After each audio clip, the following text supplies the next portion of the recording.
Welcome in to This Week in Bitcoin, episode 82. My name is ChrisLAS.com, JupiterBroadcasting.com. I know some of you are feeling real tired right now, and I get it. Q4 was supposed to be a big pump. The coin market cap fear and greed index has been in extreme fear for the longest period ever. Usually it only lasts 3 days. It has reached 5 days. And I think those are a bit silly, but I do understand there's some pain out there for the newbies, especially if you've bought in since the election. 95% of all Bitcoin in the last 155 days is underwater right now. And so if you are feeling a little bit of the crunch and you've been listening to the wrong news, well, you might need to go lay down. Mackenzie Sagalos joins me with a look at the crypto breakdown. Mac. Hey, John. So Bitcoin is hitting 6-month lows, selling off in concert with the NASDAQ. A reminder that crypto is still trading more like tech than a hedge. But there are also signs of deeper structural stress emerging. Spot ETF demand, one of Bitcoin's biggest supports, is slipping, with funds posting a second straight week of net outflows. Thursday marked the second worst day for the spot Bitcoin ETFs since launch, as big allocators and treasuries pull back. Now, at the same time, liquidity is vanishing, leveraged longs are being wiped out, and funding rates have flipped negative, all driving volatility higher. Okay, so let's stop here, because I find this to be a really shallow, crappy analysis. I think they talk about Bitcoin like it's an isolated tech stock onto its own island, and only what happens to Bitcoin is completely separate from the rest of the market. They just missed the mark. And Bloomberg tried. They rolled out one of their go-to analysts, Mike McGlone, who's been famous for saying Bitcoin's going to go to zero forever. And brace yourself. Mike says your Bitcoin is going to 10,000. In 2018, I pointed out when Bitcoin was about 10,000, it was going to drop a zero. I was 70% right, 30% wrong because it went down to 3,000. I'm saying the same thing now. Can you be 70% right, 30% wrong? I think that just means you're wrong, but okay, all right. 1,000, it was going to drop a zero. I was 70% right, 30% wrong because it went down to 3,000. I'm saying the same thing now. I think it can go back to 10,000. I mean, that includes everything going lower, unfortunately, means the stock market. And it's just normal. The key difference is from back then, there was only a few thousand cryptocurrencies. Now there's multi-millions, and we've had that pile in from ETFs, the Trump administration kicking in and accelerating it. And it's classic peak bull market stuff I remember seeing in 1999. So in the previous segment, Paul mentioned the VIX at 25. You look at that VIX 200-day moving average, it's a bull flag. Right now it's averaging about 19.5. And the key fact is 120-day realized volatility in S&P 500 is around 10%. All right, now stick with him here for a second. He's about to bring it back to Bitcoin. What he's saying is that we're poised for a volatility increase in the wider market. And the two things together are going to pull Bitcoin down. Market being S&P and, of course, Bitcoin. If we end the year there, not only is it half the VIX, but it'll be the lowest since 2017. So I'm expecting this Bitcoin plunge to trickle down to the stock market, volatility to pick up, maybe just get to its average around 16%, and the whole thing tilts lower into the year end. I don't know what stops it at this point. Wow. Okay. Interesting. All right. So that's his key bit right there. I don't know what stops it at this point. So he's missing something. Is there a technical support level in Bitcoin that we should keep our eye on? That means that $100,000 level kind of held there for a while, but we've obviously down here at 92,000 have blown past that.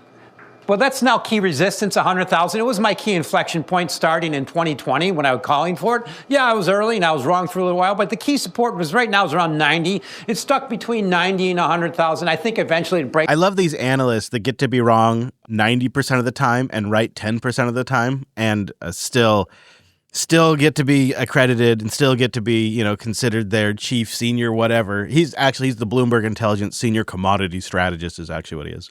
So he's going to bring it all back. His big idea is that the volatility, the VIX as they call it, has on average, which indicates the volatility in the market, on average has been pretty low.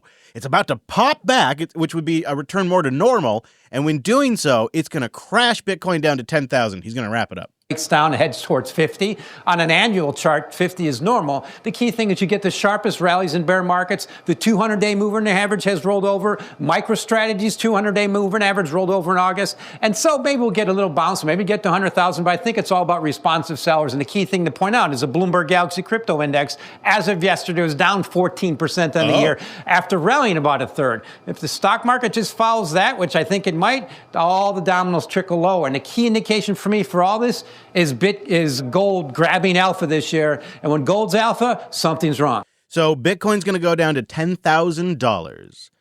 Oh, God, I hope he's right. Ah, wouldn't that be amazing? Could you imagine? What would you do knowing what you know now? What would you do? I would try to do whatever it takes. I'd even consider putting it on a credit card. I really, honestly would. I mean, I know that's crazy. You shouldn't do that. Don't do what I would do. But I mean, I would probably pull out any of the stops to acquire an entire Bitcoin at $10,000. Oh my goodness. But I think he's missing a key bit of, well, reality. He's missing from his model a key piece of what's stopping all of this from sliding entirely. Although I do get it because it's not a guarantee. It's a very complicated thing. Even Cardano Chuck, long timer in the space, creator of the Cardano cryptocurrency, he misses the mark with his analysis. Everybody entered, myself included, 2025 thinking that the Trump administration was going to be this magic net positive for the ecosystem, because he's literally, the U.S. government has become a bag holder. You know, it's like that's the biggest economy in the world, and it's gone from trying to kill crypto to embracing crypto. But sometimes by having the big guy hug you, they hug too hard, and they love too much, and it kind of crushes your ribs, kind of like Lum from Goonies. So what we're having to contend with is the U.S. government, in a very hand-fisted way, has been, in some cases, a little unhelpful to the industry.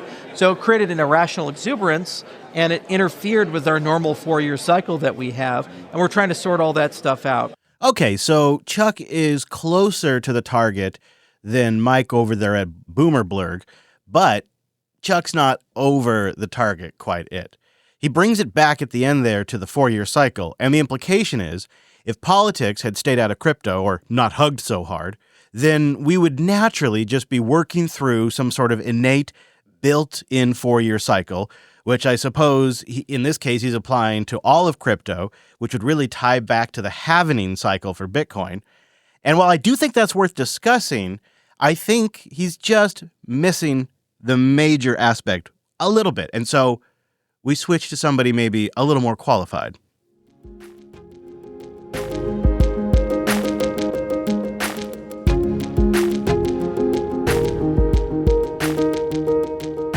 There's been a lot of debate about this 4-year cycle, and I want to bring in Lynn Alden here in just a moment because I like her analysis on this a lot. But first, my opinion. I think selling right now because of a 4-year cycle is a colossal mistake. And a lot of the longtime holders that have been selling, it's a combination of profit taking at 100,000, obviously, and a belief in this 4-year cycle, which has played out pretty consistently. In fact, every major crypto rally did line up with a 4-year cycle, 2013, 2017, 2020. It's just that also happens to line up with liquidity expansion. And every crash happens to line up with liquidity tightening. And you can see it in the data. The Institute for Supply Management, that's the ISM's Manufacturing Purchasing Managers Index, that's the PMI. So we have the ISM's PMI, right? So this institute has an index called the PMI. So the ISM is the institute, the PMI is the index. And what you see on there is a very, very tight correlation with Bitcoin's price. As the business cycles boom, Bitcoin's price booms. And as the business cycle has chopped sideways for this last year, for 2025, so has Bitcoin. In fact, all 3 past Bitcoin cycle tops have aligned with this monthly index. It might not be a halvening that's driving the market. It might have always been liquidity all along, at least to a large factor. Lynn Alden was on What Bitcoin Did recently, and I like her take. And also the fact is that this 4-year cycle, real or not, does create a narrative. It does create a self-fulfilling, if I could figure out the word, a self-fulfilling prophecy. There you go. I got it out. So in a way, it's like the 4-year cycle becomes real because we think it is. Because it's had this pretty small sample size of this 4-year cycle behavior. So it peaked in quarter four 2021. It peaked in quarter four 2017. There are a lot of people saying, well, it's probably going to peak here in quarter four of 2025, and therefore they sell it preemptively and kind of create a self-fulfilling prophecy. I think that the halving cycles no longer are particularly relevant. I don't think even last cycle they were particularly relevant. I think they happen to correlate with the liquidity cycle. I think they certainly were relevant the first, say, 3 halvings. I want a nuance here, and the reason why they would be relevant, more so in the past than they are today, is the issuance difference is diminishing, right? So in the past, the halving, you were taking a big amount of supply off the market. But now we're getting to the point where the issuance is combined with the average ambient demand for purchasing, it's not a huge difference every time anymore. It will create a greater scarcity, so it does have a net effect of reducing supply and increasing price. But I just don't know if it has the same massive ramifications it might have had the first or second or even third time it happened. Periods, I think, were pretty relevant. I think they've diminished to the point where it's no longer a factor I particularly concern myself with at all. It's more about those other factors. And so I think there's a bunch of disillusionment that's being kind of washed out. And you can have an asset that is a good asset that's sometimes held for the wrong reasons.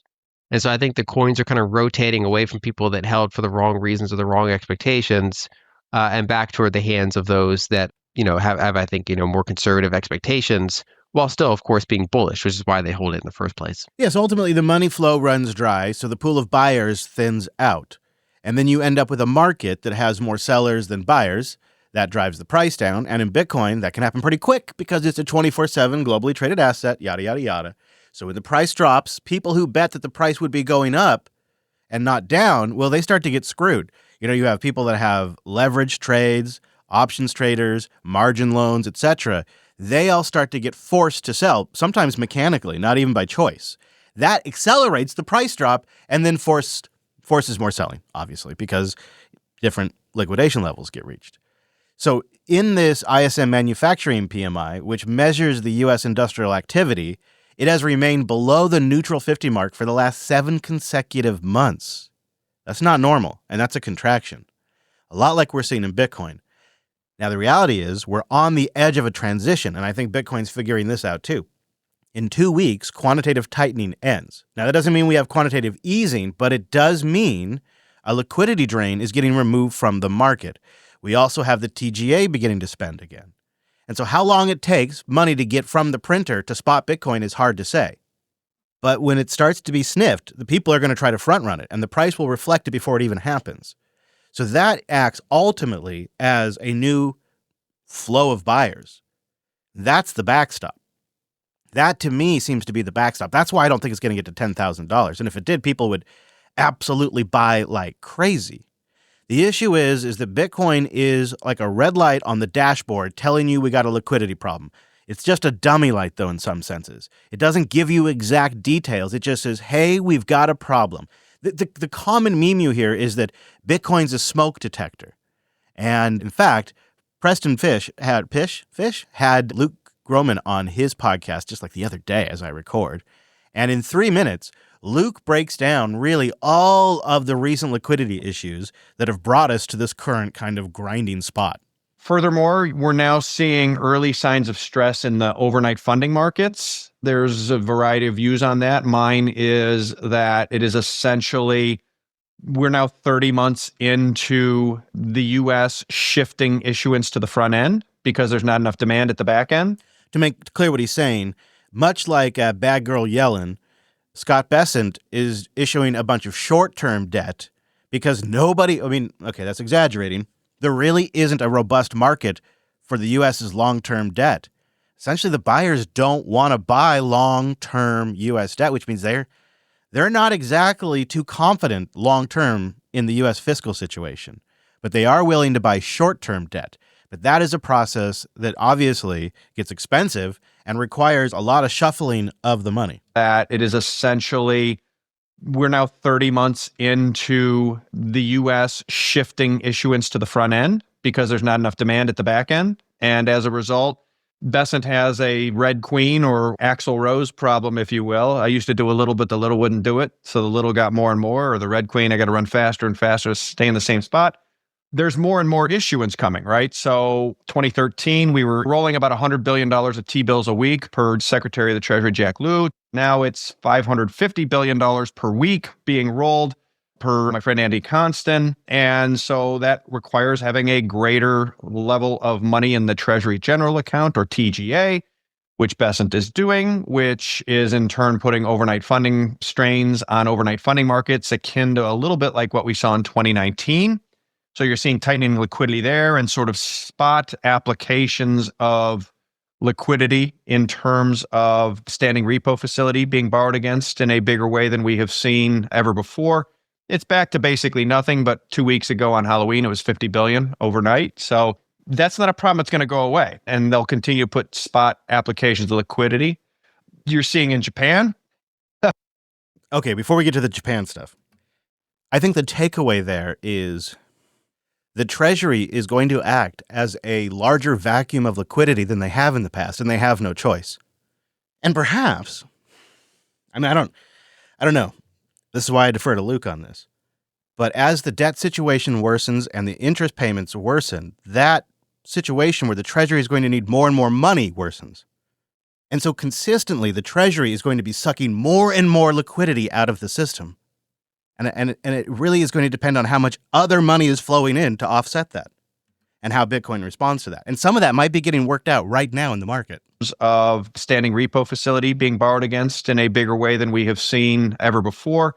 It's back to basically nothing, but 2 weeks ago on Halloween, it was $50 billion overnight. So that's not a problem that's going to go away. And they'll continue to put spot applications of liquidity. You're seeing in Japan, 10-year yields in Japan are at the highest levels in, a long time. Long. And the yen is weakening markedly, which is when your yields are rising and your currency is still weakening. That's like emerging market type of action, which is very important because for the last 5+ years, if you want to know where the 10-year Treasury yield is going to be in anywhere from a few weeks to a month or two, just look at the direction of travel of the 10-year JGB. And the reason that is those are the two biggest carry trades funding currencies in the world going back 30 years. After 89, the yen became a carry trade. And then after Bernanke in 2008, the dollar became a carry trade. And we saw in summer 2024 that anytime the yen gets too strong, the carry trade blows up. And anytime the yen gets too weak, dollar gets too strong, the carry trade blows up. So now I talked about that carry trade blow up in the summer of 2024, which, wow, I can't believe the show's been around that long even.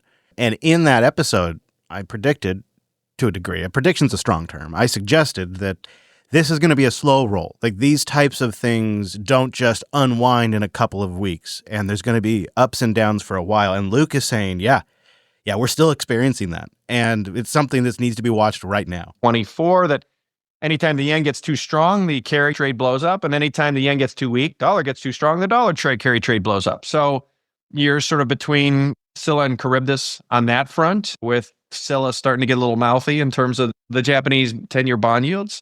You've got U.S. shale production rolling over and the EIA saying, hey, we need to drill faster just to stay flat with oil at 59.60. We've got the IEA coming out saying, I know we said 2 years ago that peak oil demand would be here by 27 or 2030. Oops, it's actually not peaking at all. Demand's rising faster than we thought. So we've got U.S. shale, which has been 90% of world supply growth over the last 10, 12 years. Goering and Rosenzweig rolling over, while demand that was supposed to be rolling over, not rolling over. So that is a stress point. You've got the geopolitical, where it's becoming clearer and clearer. We've talked about this in the past. Russia won in Ukraine. They beat NATO. That is what it is. That has important implications for macro because, I don't know how many times in my career I've been told, but it's more than one, that ultimately the U.S. military backs the dollar. If we can't credibly project power conventionally against a major near-peer power, that has implications for prospective rule changes to the system. You've got Bitcoin, which to me still is the best or the last functioning smoke alarm, starting to cry shrilly and issue a very shrill warning of illiquidity. For giggles, let's layer on AI, which has gone from funding out of retained earnings and cash flow to they are now borrowing money and using very creative financing mechanisms. Remember what I said recently on the show, if the AI pump stops or even stalls, crypto stalls with it because that's the major source of liquidity. And I'm sorry I keep using the term. It's just the reality of the situation. When you have an apex predator asset, it's a black hole. It's a sinkhole in a whole works of a system. And money flows to that when it's free. And if it isn't free and floating, it can't. And so that's just the term we use colloquially or whatever is liquidity. Although I'm going to try to stop saying the word because I'm sick and tired of saying it. But it's all about the liquidity, stupid. To cry shrilly and issue a very shrill warning of illiquidity.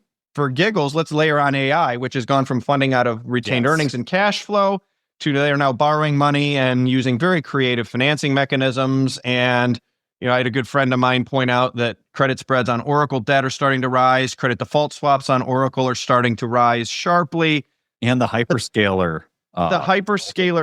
Topping it all off, you have an issue where the market leaders, the semiconductors, and in particular NVIDIA, and I don't have an opinion on NVIDIA one way or another. All I can say is the useful life of these chips are said to be anywhere from 3 to 4 years. And you can't get an electricity hookup in some of the most attractive places in the United States for hyperscalers till 2030, I'm hearing. I left that last bit in there because that is spooking the market a lot this week and last week. Nobody can get the power they need. It all started with Satya when he was on a podcast, and he said that we have all these chips sitting on the shelf. And that started all the investors spiraling about the power situation and has caused some fear there.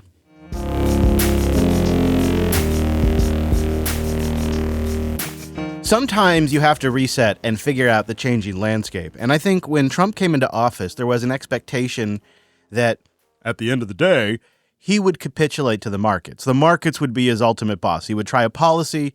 If the markets bucked too hard, he would back off. That hasn't really been true. It has been true for the bond market, but not so much the rest. And I think everybody expected everything would be ripping. Liquidity would be flowing. Rates would probably be down. They might be buying Bitcoin. And when Trump won the election, those expectations seemed to be clearly priced into the Bitcoin price. It just shot right up. It ripped after the election. And so I think now we're sort of resetting and looking at what we really got. And some of it's been really great for the industry, and it's set up a lot of good tailwinds long term. But also some of it's been kind of a mixed signal bag. And I think Jack Mahler says it really well. He was on a podcast I'll have linked in the show notes, and he talks about this market repricing that we're seeing and really kind of resetting after some confusion. So the Trump administration came out, we're going to reindustrialize. We're going to print a lot of money and make America great again by bringing back.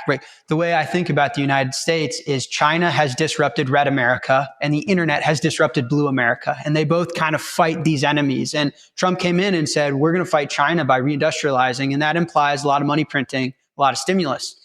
And that hasn't happened. And then there was a lot of confusion of, well, how are we going to achieve that if Elon Musk is going to send us into austerity with Doge? How are we going to achieve that if we can't agree to terms with China? And so there's been a little bit of confusion of what side are we playing on, put up or shut up? Are you going to print the money or not?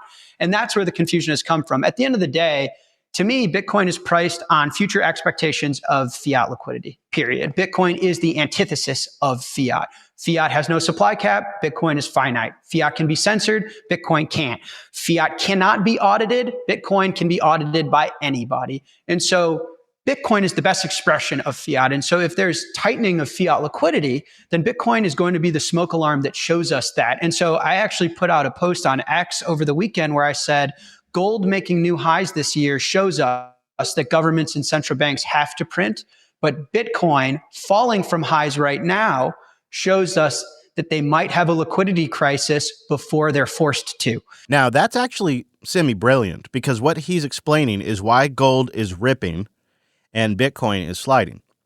And it's a complicated thing because gold is something that, has thousands of years of a reputation as a hedge. It's something that if the central banks are buying, which is who these buyers are in some cases in large quantities in bulk, they can only really buy things like dollars and gold and things like that. And so they're buying knowing what's coming. And what Bitcoin is saying is before we get to that point, we're going to have an issue. So before the debasement really begins, before we go to that next gearing, you're going to have a money problem, and you're going to have to turn that printer on sooner than you think. And this is always how it goes, guys. It's the central banks are always just a little behind. Since I have been following this since 2008, they've always been behind. Around COVID, I would say that was when they were kind of a little preemptive, and we got crazy, crazy inflation.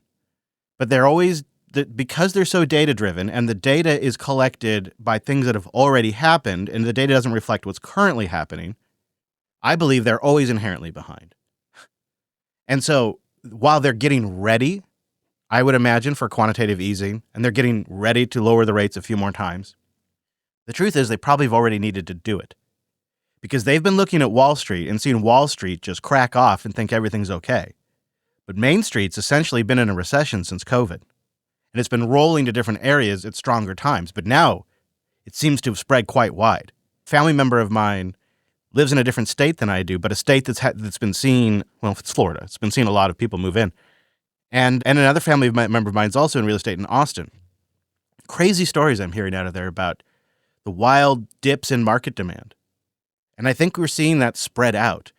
Now, the average new home buyer has ticked up to 40 years old. Last time I talked about this, they were 37. And second-time home buyers are all boomers. This has changed. You know, when I was in my 20s, maybe my early 30s, I had two homes. It wasn't an unusual thing. I bought what they used to call a starter home, a reasonably priced starter home. And then I turned that into a rental after I lived there for a while, and I bought another home. And now I couldn't buy a house here today in Washington. I used to own two. It's crazy. I technically own the studio, so I technically still own one. It's really been rough for Main Street for really since COVID, with the exception of some house values have really skyrocketed, but even that's starting to slide a little bit. And even with the rate cuts we have seen from the Fed, it really hasn't helped mortgages much. So I think what Jack is explaining here is actually semi-brilliant. Gold sniffing out where we're going, and Bitcoin saying before we get there, you're going to have problems. I think that's it. I think that's exactly what we're seeing. Year shows us that governments and central banks have to print, but Bitcoin falling from highs right now shows us that they might have a liquidity crisis before they're forced to. And so I think the two assets play different roles, and that Bitcoin is a very accurate smoke alarm of where liquidity is today, rather than the gold market is sniffing out where this is inevitably going, right? We know QT is ending. QE is going to have to restart. Rate cuts are coming. And there's all sorts of stimulus, whether it's Fannie Mae, Freddie Mac, a housing crisis to be declared in 2026. So I see this as a buy the dip opportunity. The way to monetize a currency failure is to not bet that the stock market's going to go down 50% like Michael Burry and have your fund shut down. The way you do it is by owning a better currency than the dollar, which would be something like gold and Bitcoin. So this is a buy the dip opportunity for me. I think liquidity has to come physically. There is no other option. And this is just a mere reaction to the lack of follow through from the administration.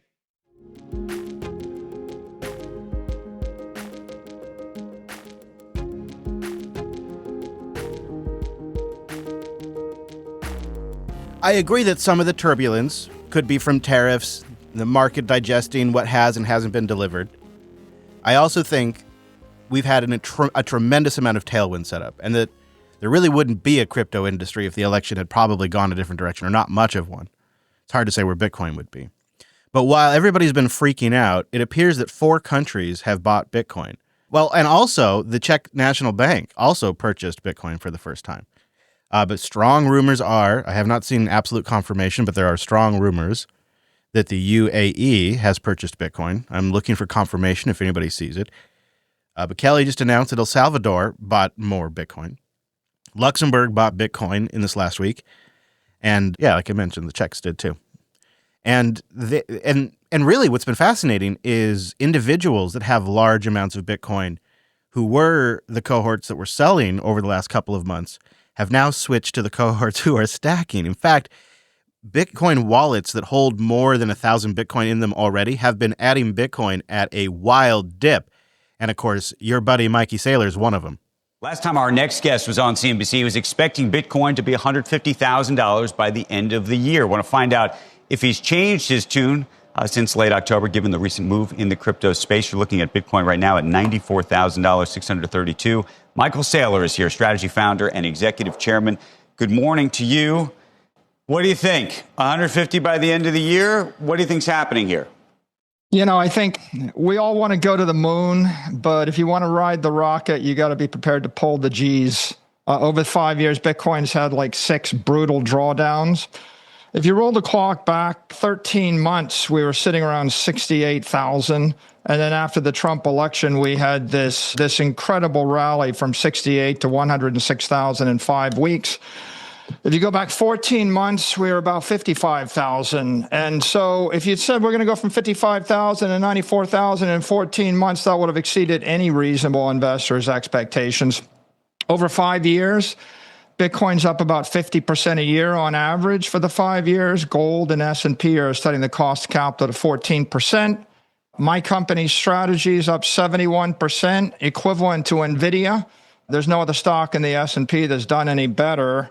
So I think the volatility comes with the territory. If you're going to be a Bitcoin investor, you need a 4-year time horizon, and you need to be prepared to handle the volatility in this market. So when you look at the price right now, and then we'll talk about the implications for strategy, but when you look at the price right now, what does the upside at this moment look like to you, and what does the downside in this moment look like to you? I will say this was, I think, yesterday as I record, or around there, so the price was at 94,000.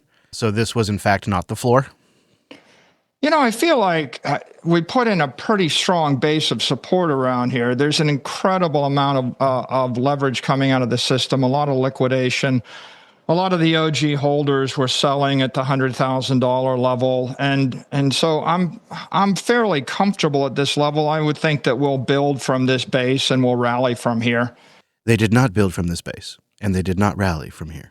Obviously, it's hard to make a forecast for the end of the year right now, given what's happened over the past few weeks, and especially the shift in the macro environment. But, as you know, my view is Bitcoin's going to outperform gold. It's going to outperform the S&P. It is digital capital. And so if you're a long-term investor, this is the place to be. All right. So that's enough. He says strategy is going to do great. And if they have a big drawdown, 80, 90% drawdown, they're fine. So I don't really know how far we go from here. I mean, that's kind of part of the fun. But to me, feels like 80K is the next kind of floor threshold to watch. I think that would be my guess. I have absolutely no idea.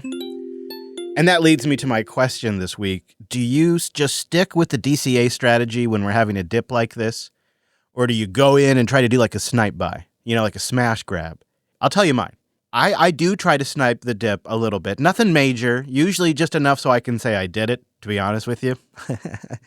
But I've learned a trick, and I want to share it with you because I think this is some old man wisdom. Stay a while and listen. What I have learned is the price tends to go down in a choppy sideways fashion. So it looks like it's kind of going to stabilize around 84,000, say. And it holds there for a little while, and then it legs down again. And then it holds there for a little while, and then it legs down again. And so it's really easy to try to buy in when you think, oh, this must be the bottom, essentially, the old cliche of buying a falling knife. But it doesn't always look like it's falling. Sometimes Bitcoin dramatically drops, and that's clear. But other times it chops downwards, and that's when it can trick you, and you can buy in too early, So say earlier when it was at 94, when Mikey says, well, the floor is, I think the floor is going to be 94,000. Well, as I record right now, Bitcoin's 88,000. So that wasn't the floor. And if you went all in at 94, then you just missed out on a deal. Now, it's a tricky thing to really measure. So what I try to do is I try to buy near the bottom. Now, every now and then I do, for some reason, I just get a real strong gut sense. And a couple of times I've literally nailed like the bottom. Like the last time we hit 16K or whatever it was, I got that. No, $200 worth or whatever, but I bought it. I just had a sense. This time, though, it's not so clear. And so in a time like this, when it's not so clear, what I'll do is I'll actually wait for some upward price movement for a little while to see a little sustained upward movement. Not just like a little couple of days chop, but maybe a few days of upward price plus some news that might indicate why things have turned around. That's when you would tune into the show here and I'd be telling you about it. And then I might buy. Now, I'm not going to buy the absolute bottom in this approach. I'm going to pay a little bit more, but I'm still going to pay less than if I would have gone all in earlier and got all dipped out. You don't want to get dipped out. You want to try to save some of your powder, as they call it, for when it really does get a lot lower. And is 88 the bottom? That's not my sense right now. That's not my sense. I think we're sliding at least for a little while until liquidity turns around. Now, Scott is going to start writing some checks, but that's a slow process. Quantitative easing comes to an end, but that doesn't mean money printing starts. And that doesn't mean that liquidity instantly hits Bitcoin either. Sometimes it takes a little while to get from the printer to the spot price. So it's not an easy thing to actually guess and nail. So my advice is don't try to get the absolute bottom. Get it on the way back up. I know that it makes you feel like you're a follower, but the reality is you're still getting it at a great price. But maybe you have a different strategy. Boost in and share how you buy the dips, or do you just ignore them, stick with the DCA strat? Or are you taking advantage of River's new super DCA, where when the price is down on your DCA, they'll increase your purchase based on your settings? That seems like a pretty cool deal too. All right, let me know with a boost.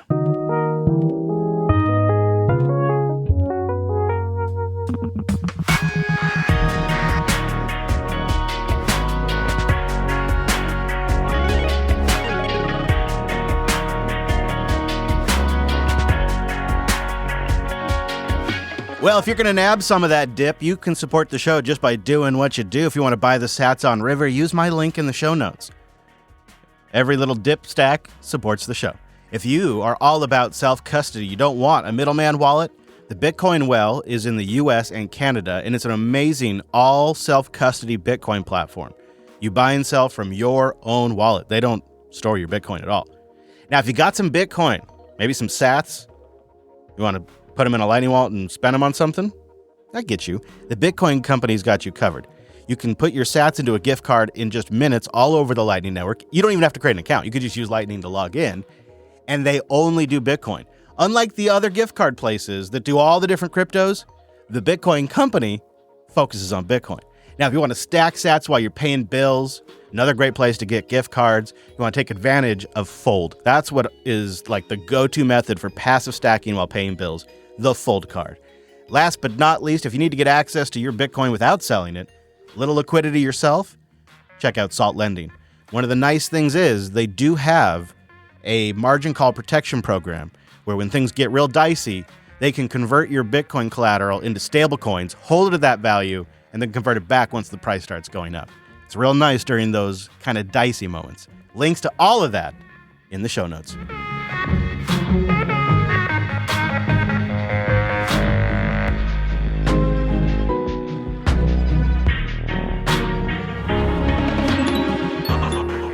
Well, it is time for the boost. And now it is time for the boost. Now, I do have to say we have no baller boost this week. That's okay. But we have a good batch of boosts. And Gene Bing kicks us off with 3,559 sats. Put some macaroni and cheese on there, too. Gene says, regarding would I spend my sats at a store with Square's new terminal? Absolutely. But I would do it via the cash side of the Strike app where I pay the invoice straight from my checking account. I do it every time simply to help normalize paying that way. Yeah, that's a nice feature of the Cash app. Sometimes it just moves things over. Gene asks, are you staying on Knots or Core? If Core 30, are you making any changes to the default configuration? Great question, Gene. Very much been on my mind. So I have been deferring on my main production node. I've just been deferring the upgrade.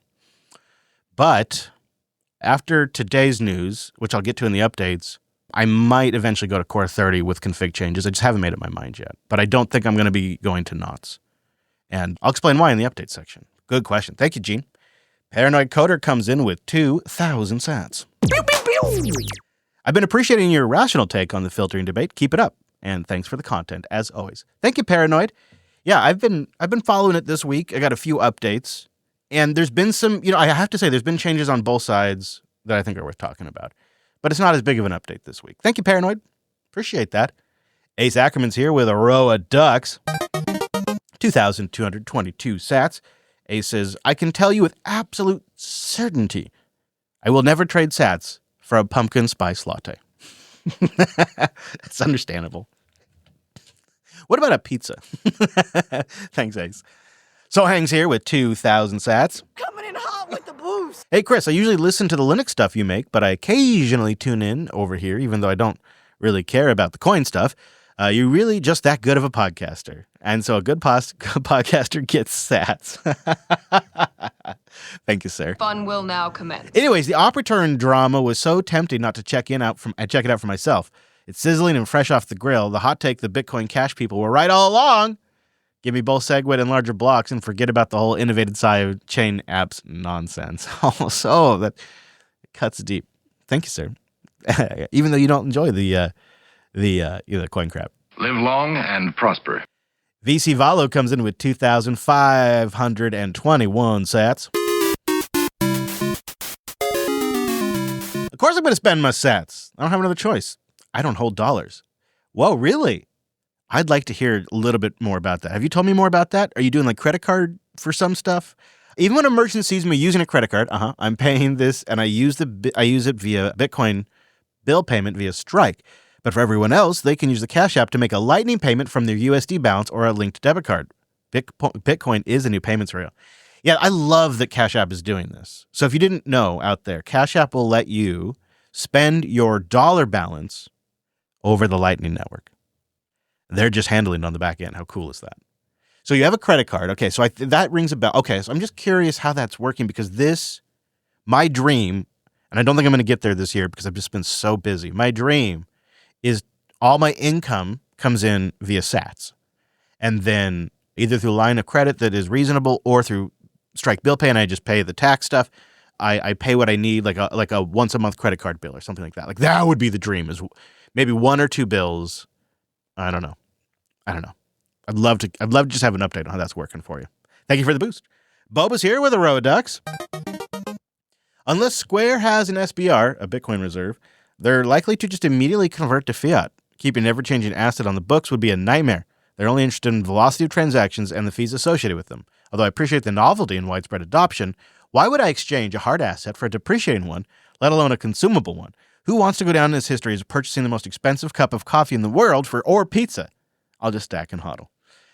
Yeah, I guess maybe because I've spent so much Bitcoin that I've had to come to terms with this, but I very much still think we are in an age where there needs to be some people spending Bitcoin in order to help with adoption, help these developers that are creating apps build out the network. And so, I mean, I am not exaggerating when I say I don't even want to say the number. You guys are going to think I'm so stupid. I bet you I've spent over 100 Bitcoin in my life. But you have to understand, that's at a time when it was worth a lot less. So it took more Bitcoin to get what you needed. In fact, I'd bet you it's easily that. So, you're welcome. But by the way, Square does have a Bitcoin reserve. Square/Block owns approximately 8,584 Bitcoin, which is one of the large-ish of publicly held companies that have a Bitcoin reserve. But we haven't had an update in a little while. But yeah, 8,584. I don't know how much from these transactions they're keeping, if any. But even just a reduction in cost to operate the network would be a pretty big win. Thanks, Boba. Appreciate the boost. One Dull Geeks here with 2,345 sats. I like you. You're a hot ticket. Yeah, I'm going to spend those sats when I can. The tricky part is a way to have my wife spend the sats. That's going to take some time training for her. And to be honest, also for me to see what's possible when it comes to shared spending. Currently, we have a shared credit card. I'm not sure if they'll do the same thing with Bitcoin or something different. I was going to suggest Cash App until you said shared. I wonder if there'd be a way to do this with the Zen wallet. Or, I'm sorry, not Zen wallet, Zeus wallet. He says, in the meantime, I'm likely going to be spending and replacing sats when I can, and my wife will use the fiat credit card. Yeah, that's what I do. And that's how I kind of do the accounting on it too, is I keep a pretty small balance, under 100,000 sats of spending sats. And that's what I boost with. That's what I'd use for if I was going to use a gift card or something. And I try to spend those within the month that I bought them, generally speaking. And that makes when I bought them and when I sold them pretty much nothing. That's not tax advice. I could get totally screwed on that strategy. That's my sat spending strategy, though. And that's just, a small portion of my overall holding. But it's a savings and checking. I think probably ultimately, the combination to me seems like a fiat credit card where you're getting rewards or points or something paid off with Bitcoin, or a line of credit, even better, based on a Bitcoin collateral. Complicated, but no more complicated than the rich and the famous do it. Thanks for the boost, $1. Appreciate it. OB's here with 6,000 sats. Reporting in. And he just says, stimmies. Yeah, all right. Nuclear launch detected. Small update on the stimmies today. Real small update. Just because you know that stuff's hitting Bitcoin. Nakamoto 6102 comes in with 2,121 sats. Coming in hot with the boost. All right. Thanks for the value. I probably won't spend sats at Square, often due to the potential tax implications. Yeah, it's understandable. There may be legislation in the future in different jurisdictions that deal with like transactions under $500-$600. There's been some talk of legislation around that. There's also perhaps the Cash App approach, where you're just immediately buying USD and it's sending it over the Lightning Network, so then you can still actually take advantage of it on the merchant side. You're still using Bitcoin as far as they're concerned. That could be a nice middle ground, really. And then, Cash, pretty good app too. Also owned by Jack Dorsey, so, there you go. Thank you for the boost, sir. Appreciate it. PJ's here with 4,444 sats. Spending sats for products feels so weird, but sending sats for killer podcasts feels so right. Yes. Make it so. I've always felt weird using my phone for kiosk credit card payments via Google Pay, but knowing those sats are in my wallet driven by my FOSTech, it feels a bit better. I suppose if I had sats on my mobile wallet and somehow lost my physical wallet, I'd spend some in a pinch. For now, my spending budget goes to value for value. Got a hodl for that retirement. I know I've told the story before, but when I was in El Salvador and I used the Zeus wallet over Tailscale connected to my node to buy breakfast for a row of ducks, boy, man, that was real. And it was so fast. So fast. So cool. I mean, that was like, man, it was just the greatest moment. It was like, wow, here I am in a completely different country. It's like, I just felt better because I wasn't even in the States. I was somewhere else entirely. I don't know why, but it just mattered. All right. Thank you, PJ. Appreciate it. Thank you for helping us help you help us all. Next boost comes from Kiwi Bitcoin Guide for 4,567 sats. Oh my God, this drawer is filled with Fruit Loops. Every month, I add a little extra to my regular DCA and keep it in a mobile wallet for spending. I want Bitcoin to be money, so I want to make that a reality. There aren't too many merchants who accept Bitcoin around me. Well, but not zero. I pay for haircuts, oh cool, and always support cafes and restaurants who accept it. I find a merchant who accepts sats in place, and I visit them. I make a point of going there and spending sats. I also pay for as many online services as I can in sats, like Proton, Molvad, ppq.ai. Those are some examples. And of course, Boost. This is how I do it. Kiwi, you got to figure it out. I will add one thing I've been doing recently is when I see that a merchant around here has a Bitcoin ATM, I'll go in and just strike up a quick conversation with them about it. Just see what their thoughts are on it. And I have been surprised, and I took a picture recently. They're putting the signage on the outside of the building that they have a Bitcoin ATM. They're like advertising on the outside of the building, Bitcoin ATM here. It's fascinating. Yeah, I think, especially with this Cash App option, I think I'm going to make an effort to try to encourage more in my local area because there is not in the Pacific Northwest corridor, this I-5 corridor. It's just not enough. There's a few, like some bike shops, but not enough. Thank you, Kiwi.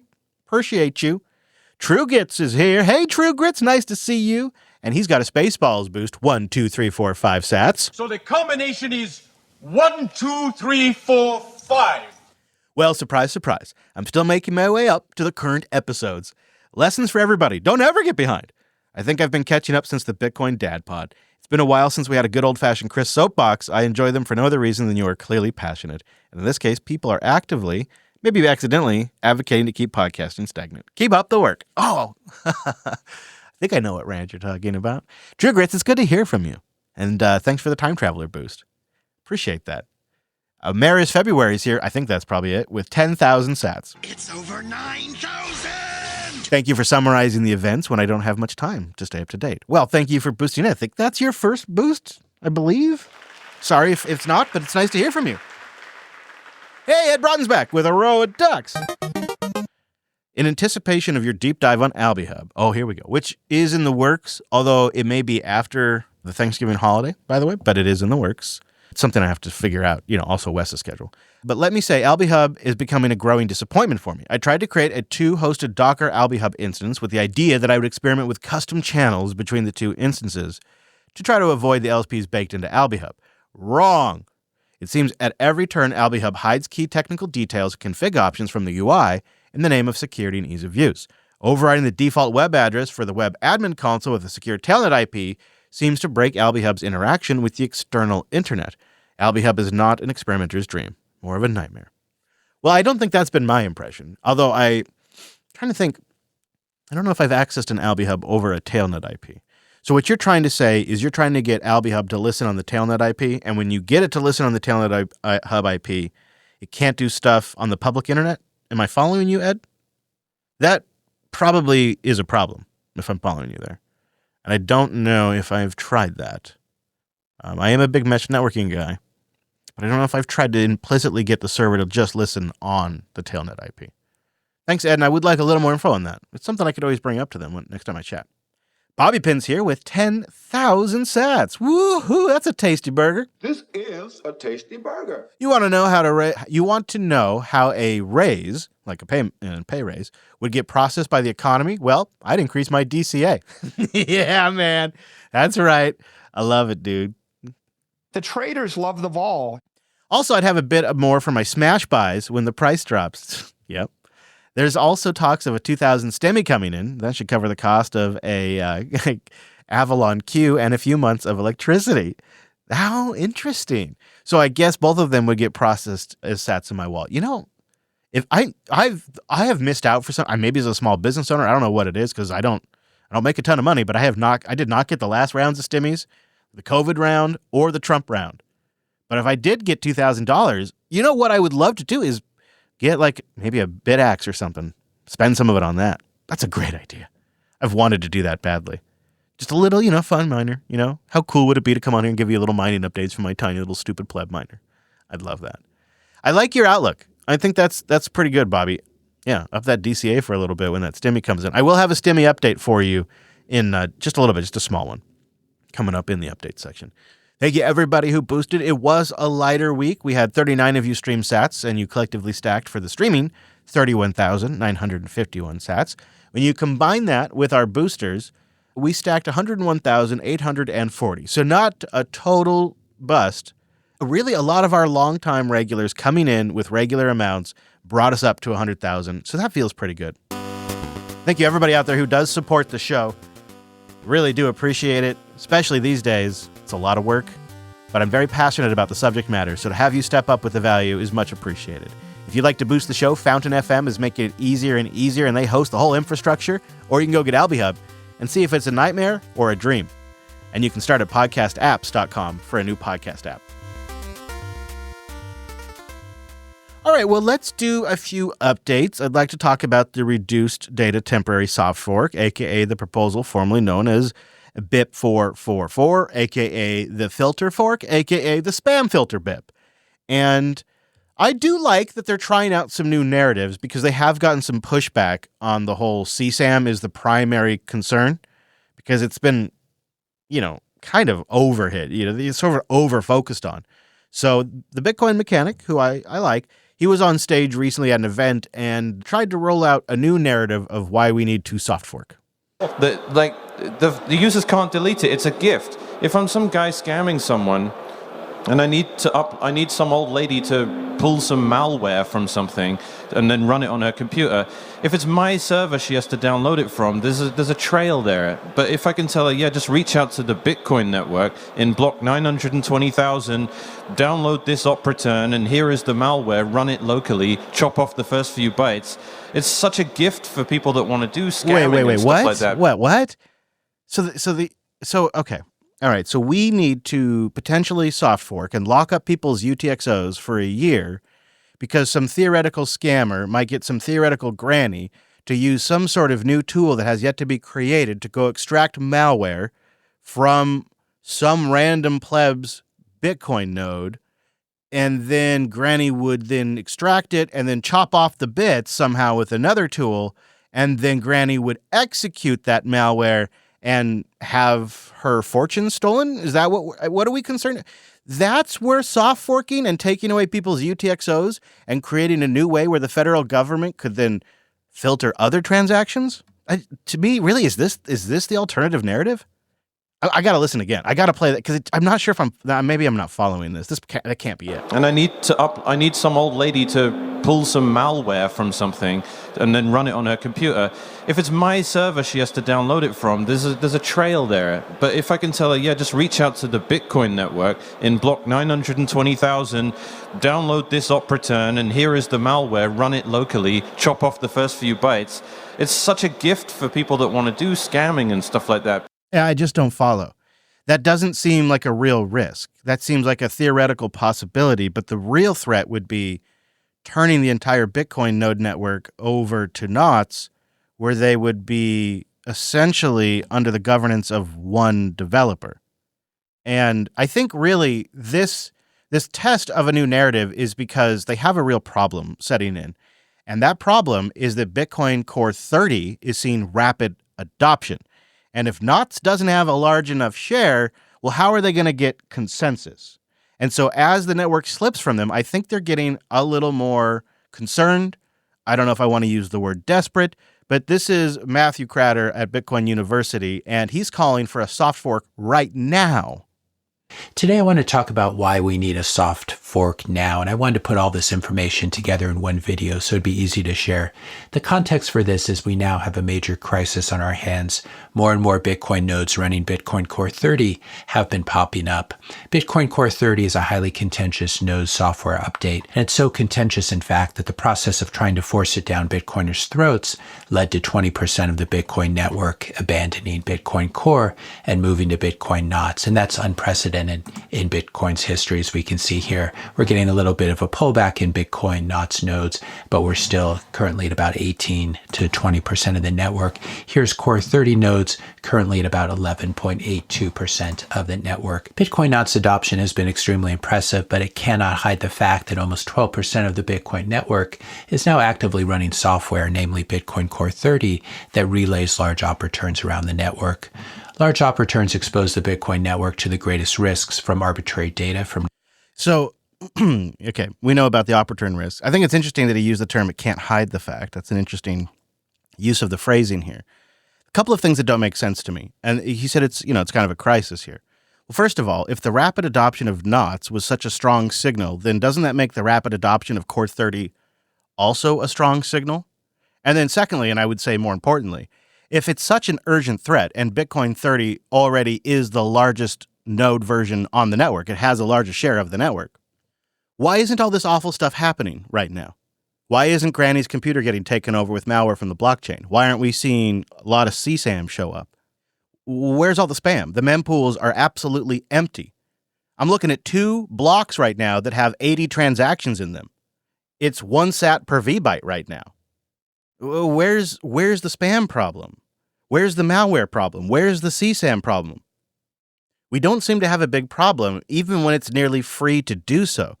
Broadly, though, I'm still grappling with some of the larger second-order effects that a soft fork like this would involve. First of all, Knots has a tiny contributor base. And that's not a huge issue for me when it's one of multiple node implementation options from Core 30, Core 29, ideally other versions of Bitcoin node software that I've heard is in the works but yet to see. That's fine. They can be small. We have thousands of Linux distributions, and some of them only have a couple of maintainers. But they're one of many implementations. But when it becomes the largest implementation, or if it were to become the dominant implementation in a fork, now a tiny team is a big issue. Not just from one person influencing the direction of Bitcoin knots, but they also become a soft spot for government pressure. A prominent Bitcoin developer, Luke is a known person, building consensus-based filtering clearly introduces a degree of regulatory risk. It's obvious. They could easily have a slight tweak to the OFAC rules, guidance around existing legal frameworks that already are there today that would just say adding confirmations is considered interacting with a prohibited transactions, and then all they have to do is go knock on Luke's door and say, hey, these types of transactions are prohibited. There's only one spot they have to apply pressure. And additionally, the fork folks are floating the idea of using Lewis scripts to crawl the blockchain and detect spam with some sort of arbitrary spam score. And I'm not sure who sets the spam score. I'm not sure who updates the spam score database. I'm not sure who hosts the spam score database. Maybe it's Luke. Maybe Luke auto-updates and controls this spam score database. I don't know. But if you create Lewis scripts that follow a list or a rule base or a database, it's pretty easy for the government to argue you could modify that to exclude other types of transactions. You're literally building it so they will come. And on top of all the other implications, the stealing of property rights by holding UTXOs up for a year if this fork activates, all of it, just the second order stuff, feels just like ungrabbable to me. And yet there's a fervor for this. I really feel like if this is a real thing that we want to do, we got to slow down. These types of changes, they can take if you're serious about this can take years to get right. And in the meantime, Core 30 is just going to continue to gain adoption. And it seems like the entire case they're making on the fork side gets more and more diminished as Core 30 grows, and then 31 comes out. And they have less and less of a position to argue from if NOTS fades. I don't know where this goes from here, but again, I'm not so concerned about well, I mean, I hate that I hate spam, and I would prefer to have a magic wand that just makes Bitcoin a monetary only network. But I'm not a fan of the idea of Lewis scripts crawling the blockchain. Not a fan of spam scores, and I'm not a fan of NOTS becoming the dominant node. It doesn't have the team it needs, and perhaps it could get there one day. It absolutely could, and perhaps it will, but it's not there today. It's not ready for that position. That's, in my opinion, just somebody who's been watching open source for like 24 years and watching how these kinds of projects work. It just doesn't seem like we're there yet. All right, so I promised I'd talk a little bit about these stimmy checks. Scott and Trump are perhaps heading towards a conflict because it seems like Scott's tapping the brakes on a few things, and it's frustrating Trump. Number one, Trump wants to take stronger action against the Fed. Scott's putting the brakes on that. Scott also put the brakes earlier on the tariffs, and now Trump's out there continuing to say next year everybody's going to get 2K stimmy checks, and yet once again, this is just a few hours ago when the Treasury Secretary's asked about it, he kind of says, don't expect it. No, I mean, maybe. There's a lot of things we're going to do for you. Would a $2,000 tariff dividend check going to people be inflationary? Great question. And I would like to turn this question around to you because he's not going to properly answer it. Spoiler alert. Would it be inflationary? Here's the argument why it would not be. You could argue that it would not be inflationary because it's existing money. The money was collected by the tariffs, and then that money is going to move to the people. They're not printing the money and then distributing it to the people. All right, it's not coming from debt and then being distributed. It's existing money supply that already exists that's being moved, essentially. So, is that inflationary? I ask you, because I think this is going to be an interesting divide in where the audience sees and perceives inflation. So boost in with your answer if you do think it's inflationary. I like that Brett asked the question. I wish Scott would have properly answered it. Would a $2,000 tariff dividend check going to people be inflationary? Well, there are a lot of things that are going to happen next year. Is that one of them? And that could be one of them. And again, maybe we could persuade Americans to save that, because one of the things that's going to happen next year is the Trump accounts. Every child who was born from January 1st for the next 3 years is going to get a government account that goes into the stock market. So every American child born for the next 3 years, starting January 1st, is going to have that. They can take it out when they're 18. They're going to learn the power of compounding, and there's going to be a lot of financial literacy around that. I get the idea. I mean, it seems like a hope. It just seems like that's something parents should be doing and not really the responsibility of the federal government. I grant you the parents aren't doing that, and financial literacy is a major problem. Obviously, and anything that improves that is probably worth it. It just seems like, I don't know, there's a lot of ways to spend that money. That's something maybe parents should be doing, but This is what Scott's been focused on. And this was his answer last time. Well, there's a lot of things we're going to be doing. How about Trump accounts? Power of compounding, and there's going to be a lot of financial literacy around that. And I think the reason that we saw kind of the disastrous election in New York is young people don't feel like they have a stake in the economy. So we want to give them a stake in the economy. We know. Now, there might be something to that. I don't think their solution is what's going to do that. But I think if you can't buy a house, you can't afford rent, you can't afford groceries, you don't own assets, and your paycheck's constantly getting debased, it's probably pretty hard to buy into capitalism. And so if you could give people something that appreciates, that shows them the power of compounding, that shows them something that's worth long-term thinking to change their time preference, it'd make a big difference. I don't think it's going to be Trump accounts, but I do feel like there's a market need for Bitcoin in that way. It's not a philosophy, but there's a culture that can start around long-term hodling that is, I think, a positive one. And that would be something that I'd love to see spread around the country.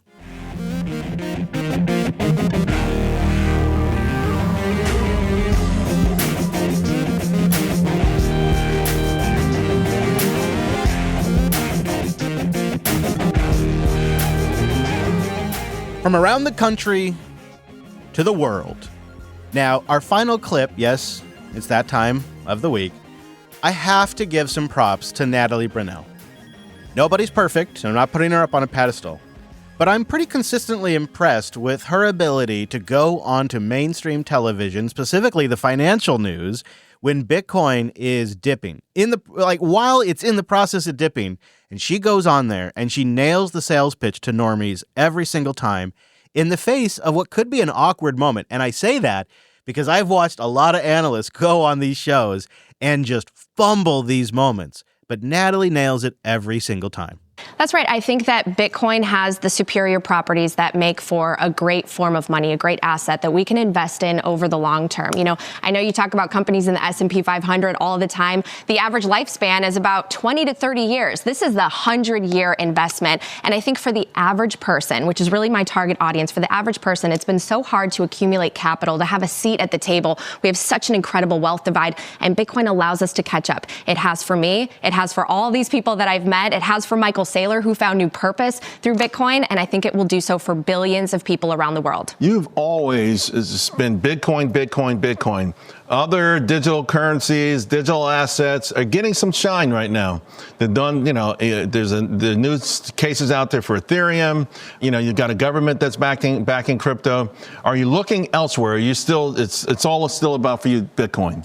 I'm all about Bitcoin. I see a little bit too much risk elsewhere. And I think today the average person doesn't want to be a day trader doing dozens of hours of homework into all of these digital equities. I think Bitcoin actually simplifies savings.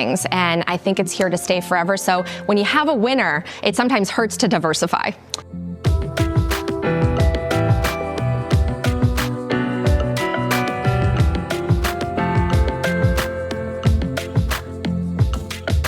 Let's check in on the state of the network as I wrap up at block height 924,329. One Bitcoin priced in US dollars right now is going for $88,960. It's been a long time since I've said that. That puts our sats per dollar back over the 1,000 sats threshold. 1,124 sats to one US dollar. Price just ticked up to 89,000. That does put us down 29%. Welcome to correction territory, my friends. Our all-time high was $126,180. A long, cold 44 days ago on October 6th. Now, our difficulty change is adjusted now to negative 1%. Difficulty is now negative 1%. Reachable nodes on the network, 23,577. Core 30 now with the largest share of the Bitcoin node network at 11.8%. Core 28 coming in number 2 at 10.5. Core 29, 8.0. Now, NOTS is shared across several implementations, so it's right up there in the 10 area, too. It's a pretty close second, really. But Core 30, nearly at 12%. How about that? That's been a surprise. So there we have it. Block height 924, 329. The network continues to be very strong.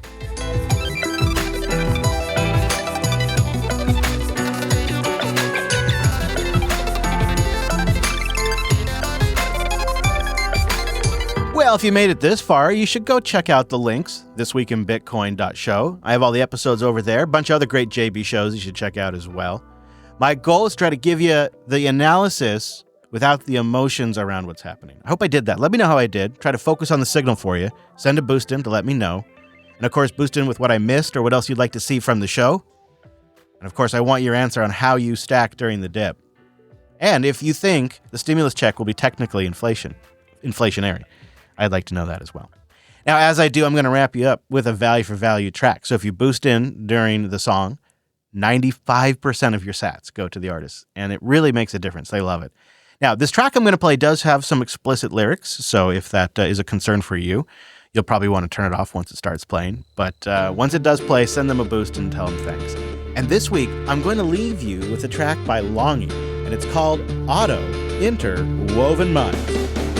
Send it once, send it twice. What the fuck is the noise? Call the police, they wouldn't come. Said she does this just for fun, cause it's Thursday, and on Thursdays I like drinking to the dream.